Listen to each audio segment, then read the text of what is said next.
السلام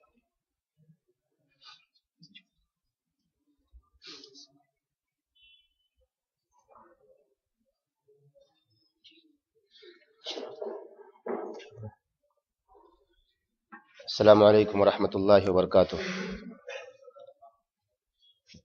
ان الحمد للہ نحمده ونستعینه ونستغفره ونؤمن به ونتوکل علیہ ونعوذ باللہ من شرور انفسنا ومن سیئات اعمالنا من يهده الله فلا مضل له ومن يضلل فلا هادي له واشهد ان لا اله الا الله وحده لا شريك له واشهد ان نبينا محمدا عبده ورسوله ارسله الله بالحق بشيرا ونذيرا فأعوذ بالله من الشيطان الرجيم يا أيها الذين آمنوا اتقوا الله حق تقاته ولا تموتن إلا وأنتم مسلمون يا أيها الناس اتقوا ربكم الذي خلقكم من نفس واحدة وخلق منها زوجها وبث منها رجالا كثيرا ونساء واتقوا الله الذي تساءلون به والأرحام إن الله كان عليكم رقيبا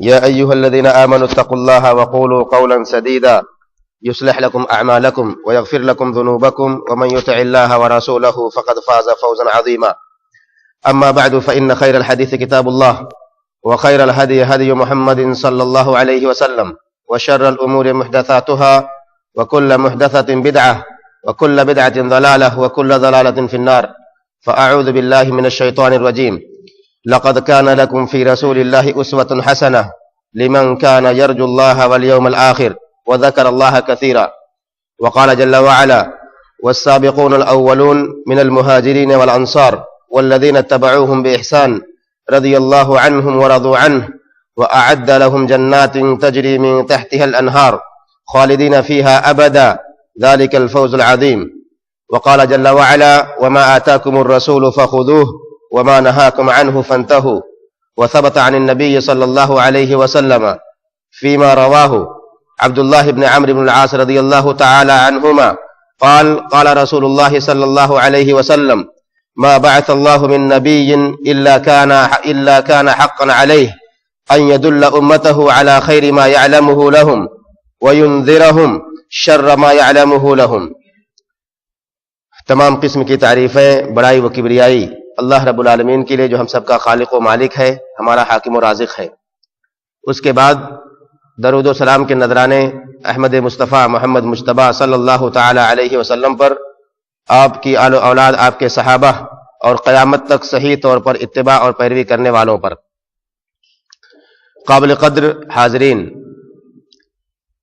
گزشتہ ہفتے جو درس شروع ہوا تھا تمسک بالسنہ والتحذیر من البدعہ کے حوالے سے، سنت کو لازم پکڑنا اور بدعتوں سے دور رہنا، ایک پارٹ یا پہلا حصہ اس کا گزر چکا ہے۔ انشاءاللہ آج کے اس درس میں جو باتیں اس سے متعلق ہیں اور رہ گئی تھیں اسے پورا کیا جائے گا۔ اللہ رب العالمین سے دعا کرتا ہوں کہ ہم سب کو سننے، سمجھنے اور اس پر عمل کرنے کی توفیق دے۔ جو باتیں ہم سنیں اور موافق ہو قرآن و سنت کی، سلف کی، اس پر عمل کریں، اوروں کو بھی اس کی طرف راغب کریں۔ اللہ رب العالمین ہم سب سے ہماری بیٹھک کو قبول فرمائے، آمین یا رب العالمین۔ سب سے پہلے چند وہ آیتیں اور حدیث جو میں نے آپ کے سامنے خطبہ حاجہ کے بعد پڑھی ہے اس کا ترجمہ پیش کروں۔ اللہ رب العالمین نے فرمایا لقد کان لکم فی رسول اللہ اسوۃ حسنہ، بے شک تمہارے لیے اللہ کے نبی محمد الرسول اللہ صلی اللہ علیہ وسلم کی زندگی میں بہترین نمونہ ہے۔ وہ شخص جو اللہ رب العالمین سے امیدیں وابستہ رکھتا ہو اور یوم آخرت پر ایمان رکھتا ہو، آخرت کے بارے میں اسے علم ہو، جانتا ہو کہ آخرت واقع ہونے والی ہے اور قیامت واقع ہونے والی ہے، اسی طرح سے اللہ رب العالمین کا کثرت سے ذکر کرتا ہو۔